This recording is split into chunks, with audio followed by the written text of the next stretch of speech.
Hey, what's up everyone? Andrew from American Musical Supply here at the CF Martin & Co. booth. I'm here with the man himself, Chris Martin. How are you doing? I'm good. Here we are at the Winter NAMM show in the summer. Right.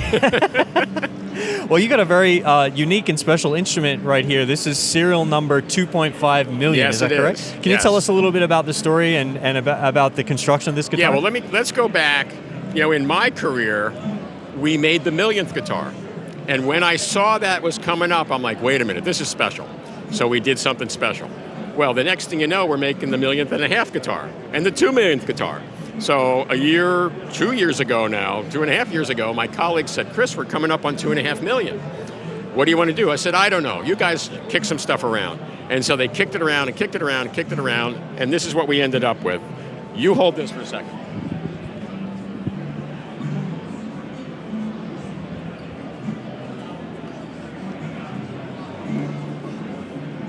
Okay. So what's going on here is on the pick guard, the titanium pick guard with gold perimeter, we have etched in the grid, the street grid, as it would have looked in 1833. And where the little ruby is, that's 196 Hudson Street. That's the location of the first Martin Guitar Workshop in America, okay? So my family arrived in the New World on November 6th, 1833. That's the day the boat docked. So the diamond inlaid top, hold that again please, represents the night sky the day the boat landed. So that's the theme of this guitar. Oh, wow. Isn't that cool? That's very cool. Yeah. It's like your whole family's history is kind of wrapped up in that. Yep. Awesome. And the funny thing, because people ask me, and my feeling about why didn't they stay in New York is they came from a small town. And New York in 1833 was busy. And people were coming and going, and it was a tough place. And they had some friends who lived in Pennsylvania.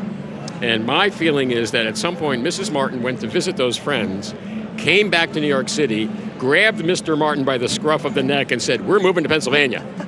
And we've been there ever since. Wow.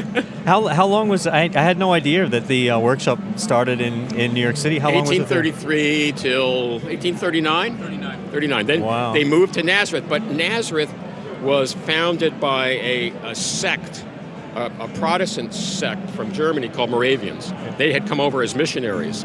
And they, not as severe, say, as the Amish or the Mennonites, but somewhat insular, particularly when it came to family. And if you were not born and bred Moravian, you were not allowed to live in Nazareth. So from 1839 until 1858, the business and the homestead was located in Cherry Hill, which is above the factory we have today. The town incorporated itself in 1858, and in 1859 we moved downtown where we still have what we call the old factory and my family's ancestral home. Wow. And then during the folk boom, we outgrew that building and moved back out towards Cherry Hill to build the new factory. Very cool. Yeah. Wow, awesome. Well, thanks so much for sharing my pleasure. The story of this guitar. And if you're interested in finding out more about any Martin guitars, you can visit AmericanMusical.com. Cheers.